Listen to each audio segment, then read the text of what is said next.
고린도에서 생긴 일 20번째 시간이고요. 우리가 낙심하지 않을 이유라는 제목으로 함께 고린도 후서 4장에 있는 말씀으로 말씀의 은혜 나누도록 하겠습니다. 지금 인터넷으로 29분 31분 되셨네요. 그리고 4분이 출석 체크하셨습니다. 우리 감사하고요. 우리 이름 안 적으신 분들도 출석 체크해 주시면 감사하겠고, 우리 사람한테 보이려고 하는 게 아니라 하나님의 우리 출석부에 이름을 기록한다라고 생각하시고 우리 출석 체크 성함을 밝히시고 함께 예배에 참석하시면 참 좋겠다라고 권면의 말씀 드립니다. 제가 벌써 꽤 오래전의 일인데요. 그 교회에 처음 나오신 분, 교회를 잘 모르신 분이었어요. 그리고 예전에 이제 불교 다른 종교에서 오랫동안 절에 그냥 가끔 나가다가 말다가 이런 분이셨는데 이제 예수를 믿게 되었습니다. 그러니까 교회 생활이라는 거, 신앙 생활이라는 게 전혀 낯선 분이시죠. 근데 이제 저랑 이제 좀 교제를 하다가 이제 조금 새신자 교육하고 그러면서 이제 조금 친해졌다 이렇게 생각이 되니까 궁금한 게 이제 점점 많으신 거예요, 교회 생활에 대해서. 그래서 어느 날 저한테 이렇게 물어보시더라고요. 목사님 참 좋겠어요. 그래서 왜요? 그러니까 일요일만 일하면 되잖아요, 이러시더라고요. 그래서 와, 그렇게 해서 생각할 수 있구나라고 생각을 하고, 근데 제가 그분이 이렇게 모르고 물어본 건데, 그래서 제가 너무 정색을 하고 얘기하면 또 괜히 그런 얘기한 분이 좀 무안해할 것 같아서, 그러게 말이에요. 얼마나 이제 그런 줄 알았는데, 제가 이렇게 웃으면서 대답했어요. 일요일만 일하는 줄 알았는데 목사가 돼 보니까 새벽 기도도 해야 되고요, 신방도 해야 되고요, 병원 신방도 해야 되고요, 또 장례도 있고요, 성경 공부 준비하고요, 할 게 너무 많네요 라고 그랬어요. 그러니까 그렇게 많이 하세요? 우리 깜짝 놀라시더라고요. 우리 지난 주일날 우리 여러 세계 각국에서 많은 우리 성도님들이, 우리 교회 지도자들이 오셔서 우리 교회 방문하셨습니다. 우리 서울에 있는 이름만 대면 아는 교회 많이 이렇게 가셨는데, 그 중에 우리 교회 방문하셔서 함께 예배드리고, 또 우리 교회 김치가 그렇게 맛있다고, 그리고 예배하는데 찬양대가 너무 감동적이었다고 이렇게 말씀하시더라고요. 그리고 가사는 몰라도 그때 우리 지난주에 3부 찬양대가 거룩 이런 찬양이었잖아요. 그러니까 그거를 다 알아들으시더라고요. 한국말을 언제 배우셨는지, 그 거룩에 대한 찬양 아니었냐라고 하면서 너무 감동적이었다라고 이렇게 말씀하시는 것을 들었습니다. 그래서 제가 그런 얘기를 나눴죠. 우리 한국에 있는 온 교회와 성도들은 새벽마다 일어나서 나라와 민족을 위해, 교회를 위해, 서로를 위해 기도하고, 또 대한민국의 발전한 모습을 보면서, 우리 남태평양에서 오신 분들이 많았거든요. 남태평양에 여러분 여러 섬들이 있어요. 저도 이제 이 CWM 이사로 활동하면서 알았는데, 우리가 남태평양 하면 호주 있고 뉴질랜드 큰 섬 나라만, 대륙만 생각하는데, 조금 더 서쪽으로 가면 파푸아뉴기니라든지 솔로몬 제도라든지 쿡 아일랜드라든지, 우리가 이름도 낯선 아주 지도에도 안 나오는 아주 작은 구글 맵으로 엄청나게 확대를 해야지 보이는 그런 작은 섬나라들이 있습니다. 그런 데서 오신 교회 지도자분들이 많았는데, 한국 교회의 발전을 보면서 깜짝 놀라고, 또 우리의 대충 전쟁도 겪었고 여러 가지 어려움을 겪었다라는 것을 다 아시는데, 이런 놀라운 발전을 겪는 것을 보면서 참 감개무량하고 또 기쁜 시간이었다라는 것을 나눠주었습니다. 그래서 여러 가지 얘기하는 중에, 저는 그래서 제가 한국 우리 교회를 섬기는, 또 우리 교단을 섬기는 대표로 우리 한국 교회의 힘은 기도에 있다라고 이렇게 얘기하면서 매일매일 새벽 기도로 하나님께 우리 나라와 민족, 교회를 위해, 성도들을 위해 기도한다라고 이렇게 얘기를 했어요. 그러니까 그 다음에 또 물어보더라고요. 너는 몇 시에 일어나니? 이렇게 물어보더라고요. 그래서 4시 반 이전에는 일어나서 새벽 기도 준비한다 이러니까 깜짝 놀라는 거예요. 그래서 그렇게 기도하는 나라가 축복을 받는구나 라고 하면서 교제하는 시간이 있었습니다.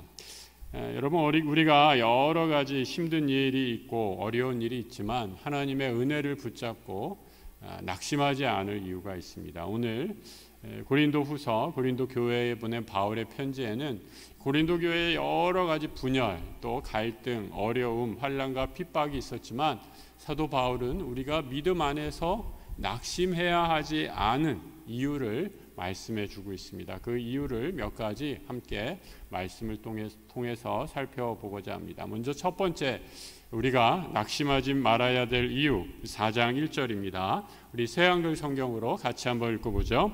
이런 까닭에 우리가 불쌍히 여기심을 받은 대로 이 직무를 맡았으니 우리는 기죽지 않습니다. 우리가 낙심하지 말아야 될 이유는 우리가 하나님으로부터, 예수 그리스도로부터 긍휼히 여김을, 불쌍히 여김을 받았기 때문이다 라고 이렇게 말씀해 주고 있어요. 여러분, 우리가 이거는 꼭 이 세상과는 좀 완전히 반대의 이야기를 하고 있어요. 세상에서는 요번에 이제 새 정부 구성을 하면서 내각을 막 이렇게 인사를 하잖아요. 그러면서 새 정부 내각에 대한 프로필이 쫙 나오고 이렇기 때문에 이렇게 등용했다 여러 가지 얘기를 하잖아요. 세상에서 인선의 기준은 뭐예요?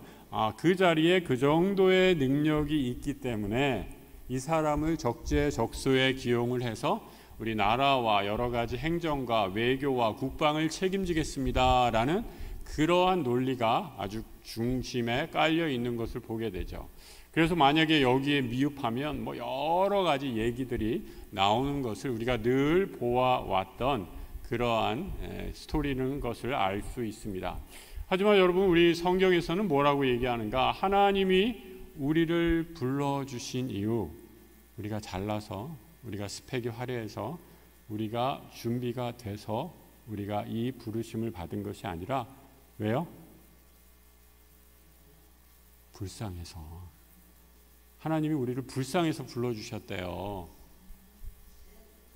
여러분, 불쌍해 보이세요? 내가 교회 모처럼 왔는데 나보고 불쌍한 존재라니까 또 열받네, 막 더운데 이렇게 생각하시는 분 계세요? 우리를 하나님이 불쌍히 여기셔서 우리를 불러주셨다라고 이렇게 말씀하고 있습니다. 해마다 우리 재직들 이제 인선을 하게 되면 우리 목사님들 또 이렇게 막 전화에 불이 나요. 집사님들한테, 권사님들한테 이거 좀 맡아주세요. 그러면 막 그냥 도망가고 못하겠어요. 안 할래요. 무슨 어떻게 해요. 이제 못하겠어요. 계속 이런 얘기를 하면서 한동안 오랫동안 씨름을 합니다. 그러다가 겨우겨우 알았습니다. 하겠습니다. 라고 이렇게 얘기를 하는데 우리가 다시 한번 좀 생각해 봐야 될 것 같아요. 그죠? 하나님이 우리에게 이 직분을 맡겨주신 이유는 뭐다? 불쌍해서다. 여러분, 이번에 선거가 있었잖아요. 선거 전후에도 저한테 이제 개인적으로 목사님 너무 두렵고 떨려서 못하겠습니다. 이런 분들이 계세요. 그 마음 충분히 이해합니다. 충분히 이해해요. 충분히 이해하는데 여러분, 오늘 말씀에 따르면 꼭 기억하셔요. 하나님이 우리에게 직분을 맡기신 것은 내가 그럴 만한 능력이 있어서가 아니라 부족하고 연약하고 흠이 많은데도 우리를 불쌍히 여기셔서 이 거룩한 직분을 맡기셨다라는 거예요. 내가 잘나서 내가 이만큼 일을 충분히 감당할 수 있는데 나를 안 시켜? 이런 태도와 마음이 아니라 나는 이 거룩한 직분에 도무지 감당할 수 없는 죄인입니다. 그런데도 나에게 이 직분을 맡겨주시니 감사합니다. 두렵고 떨림으로 이 직분에 순종합니다. 이런 마음이 하나님께서 우리에게 주시는 마음이다라는 거죠. 제가 아는 한 우리 집사님이 계십니다. 아주 훌륭하신 분이세요. 이렇게 세상적으로 얘기하면 너무 훌륭하셔서 이름만 대면 다 알 그런 분인데 아주 그 아들이 하나 있었어요. 아들이 한 분 있는데 이 아들이 잘 안 돼요. 그러니까 그런 거 있어요, 여러분. 너무 훌륭한 부모 밑에서 자란 자녀들은 오히려 잘 안 돼요. 부모의 기준이 너무 높아가지고 그래서 아이들이 항상 자라면서 힘들고 어렵고 그리고 그 부모의 기대에 못 맞추고 막 해서 어려운 그런 시간들을 겪었는데 그 아버지 되시는 분이 아들이 너무 힘들어하고 또 낭망하고 있으니까 어느 날 아들한테 이렇게 얘기했어요. 야 아들아, 너 이제 회사 나와서 내가 맡은 사업을 좀 감당하라 라고 이렇게 얘기를 합니다. 그러니까 아들이 당연히 제일 지금 상황이 안 좋을 때고 마음이 여러 가지로 낙심하고 또 자신감이 없을 때였어요. 그러니까 아버지가 그 얘기를 하니까 아버지가 회사에서 어떤 존재인지 너무나 잘 알고 있거든요. 자기가 그 일이 어떤지 전혀 몰랐는데 아버지가 그 일을 나보러 해라 라고 이렇게 얘기하니까 아버지 제가 어떻게 그 일을 맡겨서 하겠어요. 나는 아버지가 하는 일에 근처에도 못 가고 나는 그 능력을 감당할 자신도 없습니다. 나는 그 일에 적합하지 않아요 라고 이렇게 얘기했는데도 아버지가 이렇게 얘기하는 거예요. 괜찮아.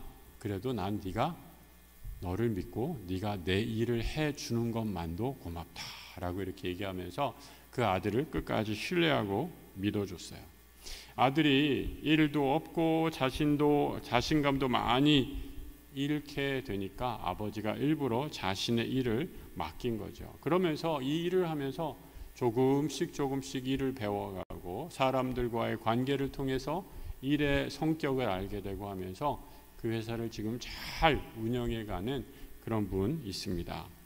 여러분 우리가 이처럼 능력이 있어서가 아니라 불쌍해서 맡겨주고 맡기는 일이 있어요.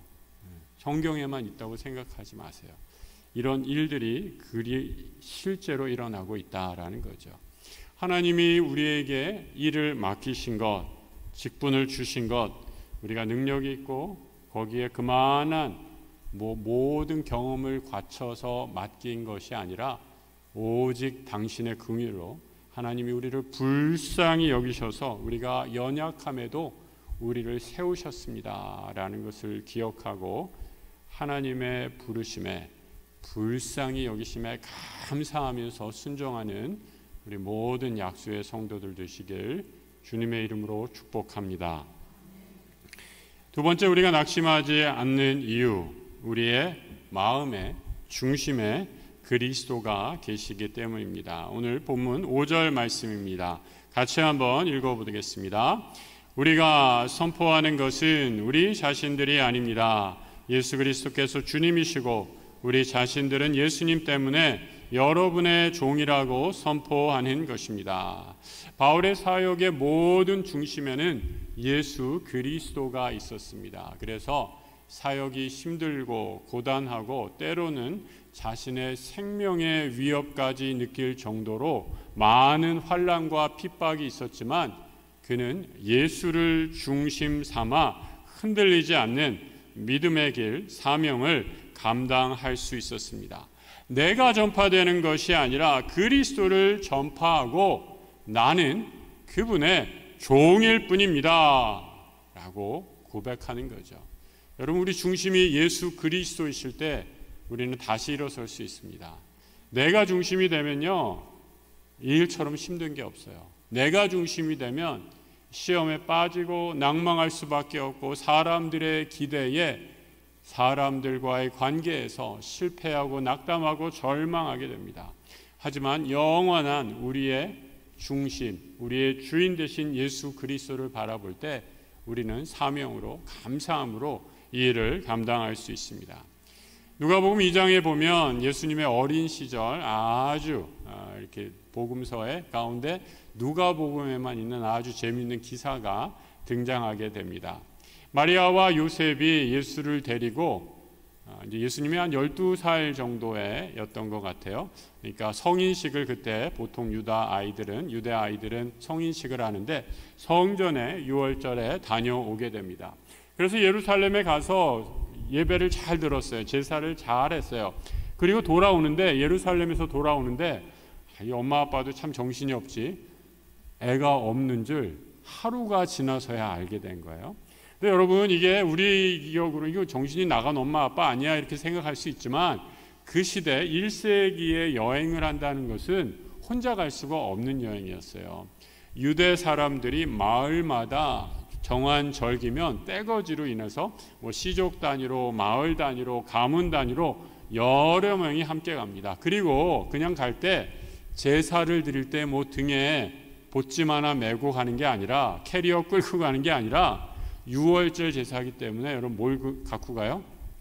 짐승을, 제사를 드릴 짐승을 다 가정마다 들고 가기 때문에 성전을 향해 가는 인원이 어마어마했을 거예요. 우리가 생각했던 것보다 훨씬 더 많았을 거예요. 그러니까 이 가족 중심, 마을 중심으로 예루살렘을 쭉 갔다가 그래 어찌어찌해서 예배 드리고 이제 오는데 우르르 또 오게 되니까 그 사이에서 뭐 인파, 뭐 시청역, 지하철처럼 붐비지는 않았겠지만 많은 사람들 사이에 껴서 예수를 깜빡하고 잊어버렸다라는 거예요.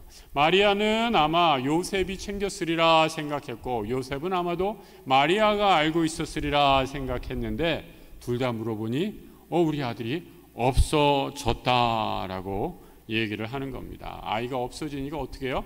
다시 하룻길을 돌아서서 다시 예루살렘까지 돌아가는 기사가 누가복음 2장의 후반부에 기록이 되어 있습니다. 이 말씀을 준비하다가 우리 어렸을 때 둘째 아이를 잃어버린 기억이 났어요. 이 녀석이 그 놀이공원에 갔는데 갑자기 없어진 거예요. 그래서 깜짝 놀랐어요. 근데 아이가 없어지니까 엄마랑 아빠랑 굉장히 다르더라고요. 저는 당황해가지고 아무 얘기도 못하고 그냥 괜히 뛰어다니는 거야. 똑같은 자리를 그냥 뱅뱅 삥삥 돌고 막 뛰어다니고 있는데, 우리 아내는 이 막내 놈이 없어지니까 저는 우리 아내 목소리가 그렇게 큰지 처음 알았어요.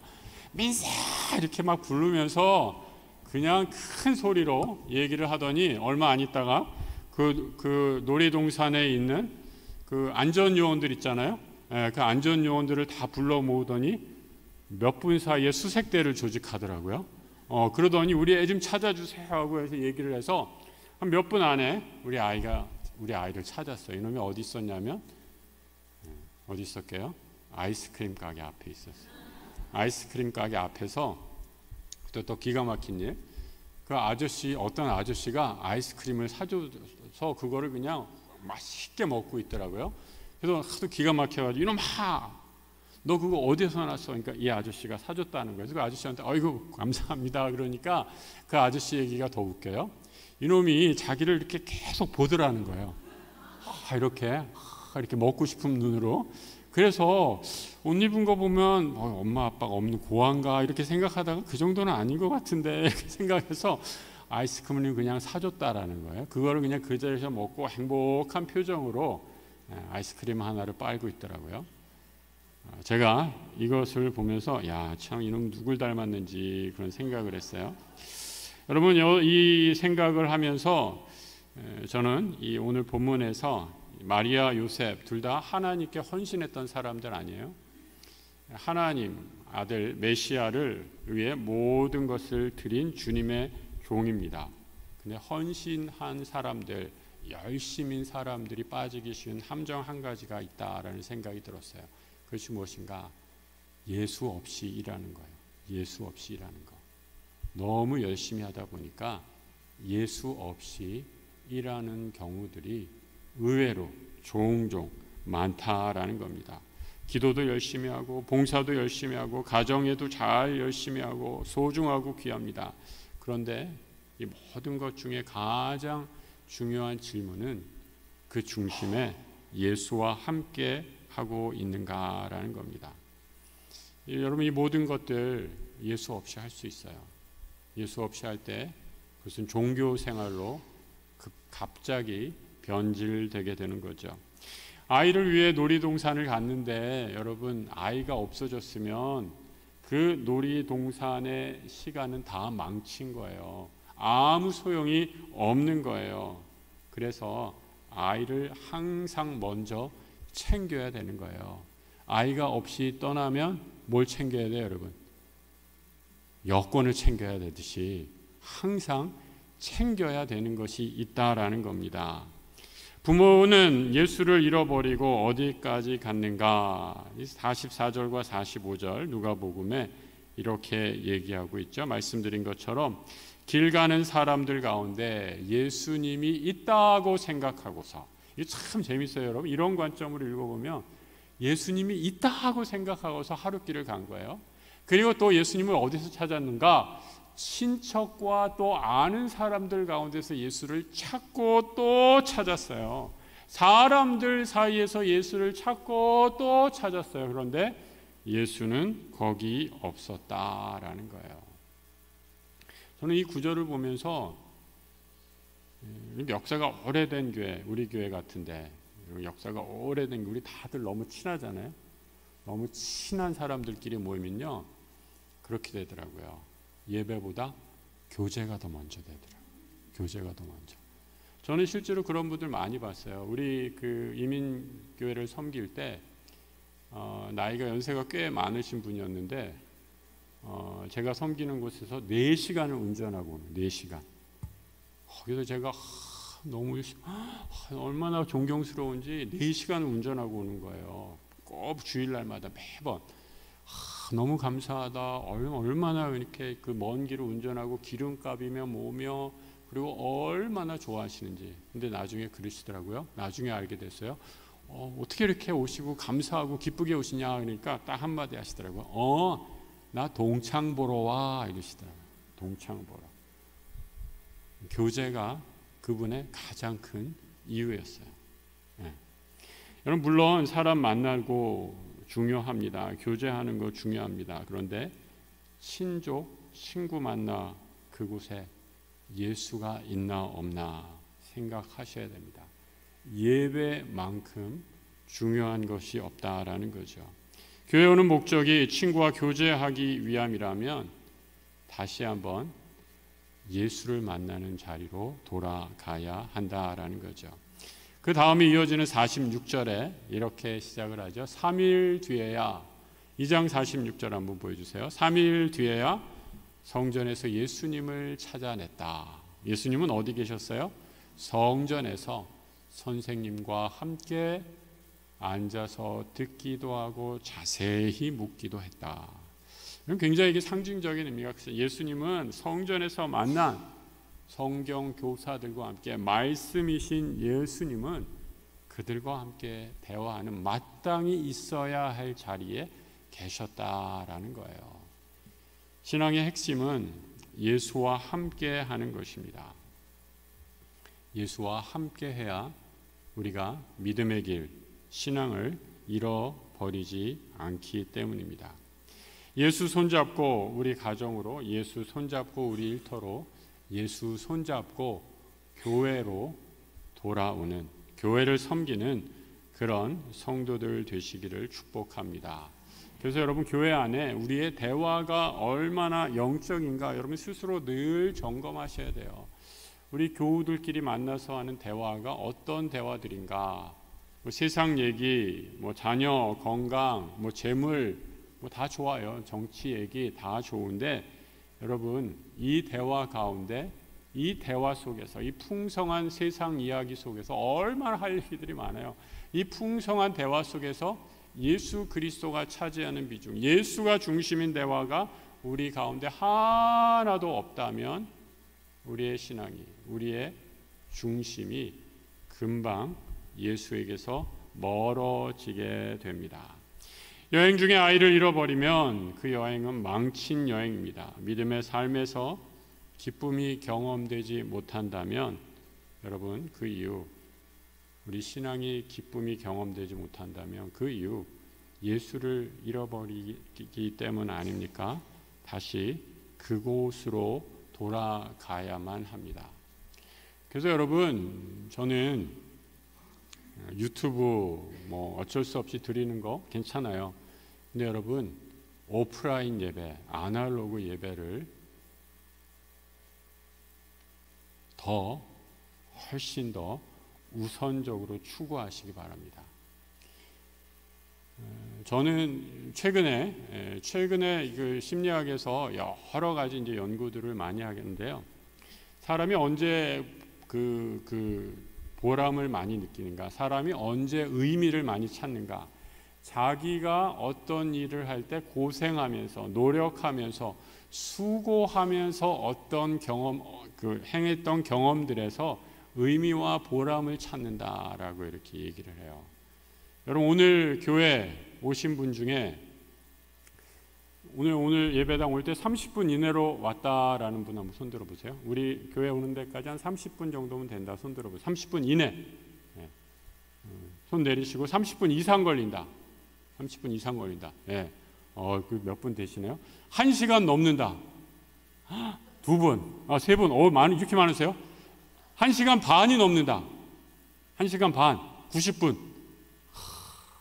1시간이 넘는 분, 하늘에 복이 있을지어다. 여러분, 이분들은 어떤 프라이드가 있냐면요. 나는 1시간이 넘어서 수요 예배를 드리러 와. 이런 날마다의 프라이드가 있는 거예요. 이건 교만이 아니라 자기가 자신의 시간을 바치면서 이 일이 의미 있다라고 생각하기 때문에 이것이 정말 중요하고 가치 있는 일이다라고 생각하기 때문에 이것이 자기 스스로의 삶에서 중요한 삶의 우선순위를 정하는 굉장히 중요한 믿음의 행위고 신앙적인 행위다라는 거예요. 이분들이 바보예요? 얼마든지 그렇게 할 수 있어요. 어떻게? 유튜브로 클릭 한번 해서 그러면 훨씬 더 편해요. 얼마나 편해요? 지하철 안 타고 와도 되고, 운전하고 운전 안 해도 되고, 기름값 절약되고, 모든 게 다 절약이 돼요. 그런데 예배당에 와서 수고롭게 앉고 섬기고 하는 이유는 무엇이에요? 내가 그런 땀 흘리고 노력하는 것을 통해서 의미와 보람과 감사를 찾을 수 있는 것이기 때문입니다. 여러분, 요즘 이 시대의 가장 큰 문제는 너무 쉽게 놀고 먹으려고 하는 데 있어요. 큰일 났어요. 이제 앞으로 오는 시대에 이제 AI가 다 해준다는 거예요. AI가 하면서 로봇을 만들어서 하는 인간의 그 마지막 목표는 뭔지 아세요, 여러분? AI 왜 만들어요? 로봇 왜 만들어요? 자기는 평생 로봇한테 다 일 시키고 나는 평생 놀고 먹겠다라는 거예요.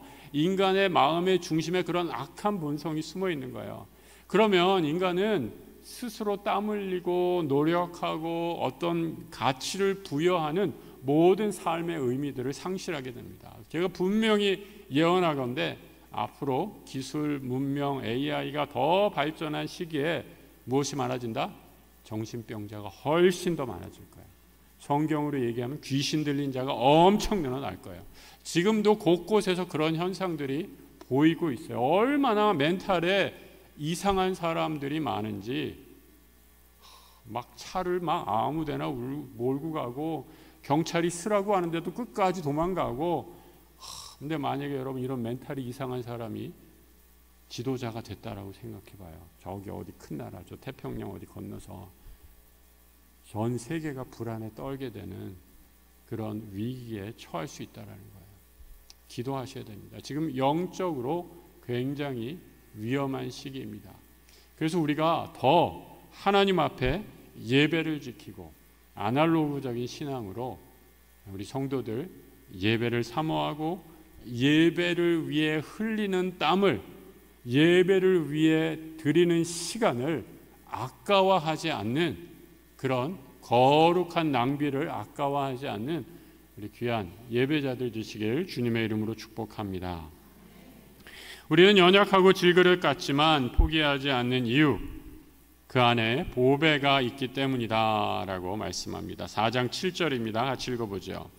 우리는 이 보물을 흙그릇에 담아 간직하고 있습니다. 이렇게 하여 더할 나위 없는 능력은 하나님께 속한 것이지 우리한테서 나는 것이 아니라는 사실이 드러납니다. 질그릇, 흙으로 만든 그릇입니다. 약하고 쉽게 깨지고 모양이 너무 볼품이 없어요. 그래서 세상의 가치로 보면 하나도 쓸모없이 여겨집니다. 그런데 이 흙그릇이 귀한 것, 그 안에 보배가 계시기 때문이다 라는 거예요. 예수 그리스도가 우리의 보배가 되십니다. 질그릇이 질그릇으로서 그래서 가치가 드러나는 순간은 언제예요? 질그릇이 깨질 때예요. 여러분 얼마나 깨지셨어요? 내가 깨져야지 내 안에 있는 보배이신 예수 그리스도가 밝게 드러나는 은혜를 임하게 될 줄로 믿습니다. 여러분, 정치인들은요, 저는 이렇게 가끔 요즘에 뉴스를 보거나 특히 이제 요즘에 막 뉴스 그렇게 보면 강대국의 지도자일수록 얼굴에 표정이 없어요. 여러분, 그런 거 못 느끼셨어요? 이 사람들은 웃지도 않아요. 그리고 독재자일수록 더 그래요. 왜요? 조금이라도 자기의 빈틈을 보여서는 안 되기 때문에 항상 적들이 언제 어떻게 자기를 암살할지도 모르고 어떻게 공격할지도 모르고 어떻게 비난을 받을지 모르니까 항상 금연한 표정으로 넥타이도 절대 풀리지 않아요. 왜요? 흐트러진 모습을 보이면 안 되니까. 그래서 항상 표정 없이 근엄한 표정으로 또 그렇게 보여야만 하니까. 근데 여러분, 성경은 이런 세상의 논리와는 완전히 반대이죠. 어떻게 해요? 우리가 빛나는 순간은 언제이냐? 우리의 연약함이 드러나는 순간입니다. 우리의 연약함이 그대로 깨져서 우리 안에 담긴 영광스러운 보배 되신 그리스도가 빛을 발하는 순간입니다. 그럼 그때 8절과 9절 이렇게 이야기하고 있습니다. 모든 면에서 우리가 억압을 당하지만 옴짝달싹 못하게 되지는 않으며 어쩔 줄 모르는 때가 있지만 절망하지는 않습니다.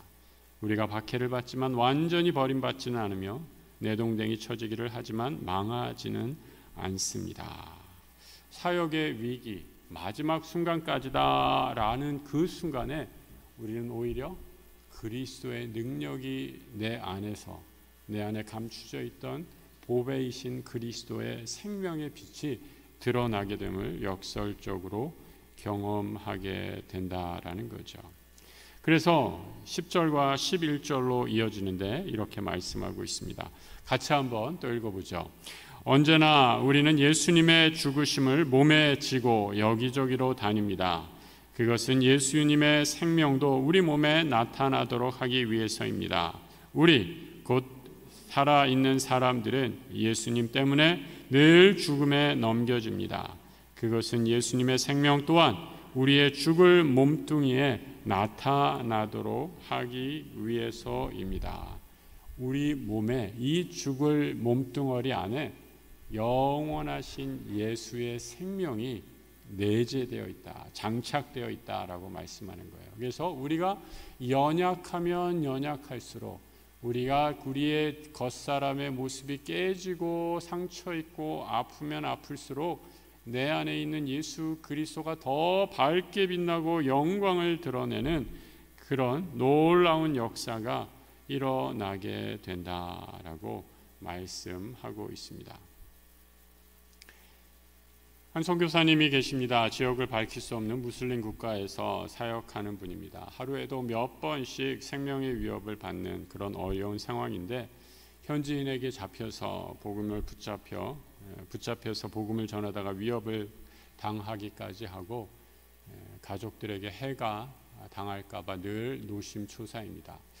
제일 어려운 것 가운데 하나, 당신은 나는 선교사로 하나님이 불러주셨으니까 마땅히 내가 이 짐을 지고 간다라고 생각하지만 아내, 특별히 자녀들이 같은 고난을 당하는 것을 보면서 포기하고 싶은 생각이 한두 번이 아니었다라고 이렇게 말씀을 하시죠.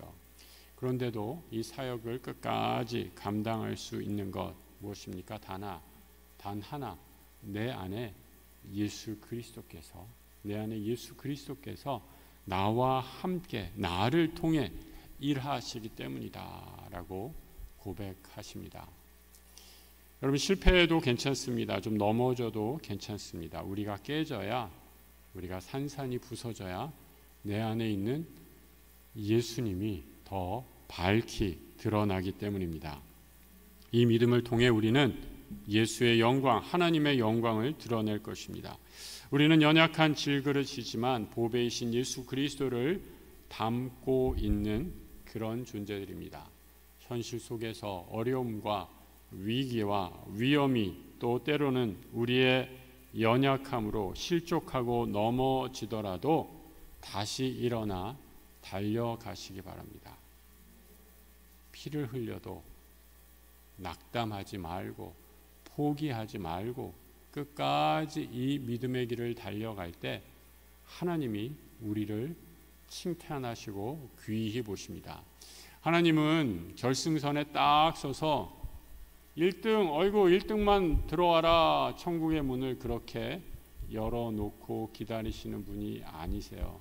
하나님은 우리의 믿음의 경주 전체를 보시고 우리가 때로는 연약하고 부서지고 넘어지더라도 이 믿음의 순례를 끝까지 포기하지 않고 이 믿음의 길을 걸어가는 그 믿음을 귀히 보시고 칭찬해 주실 것입니다.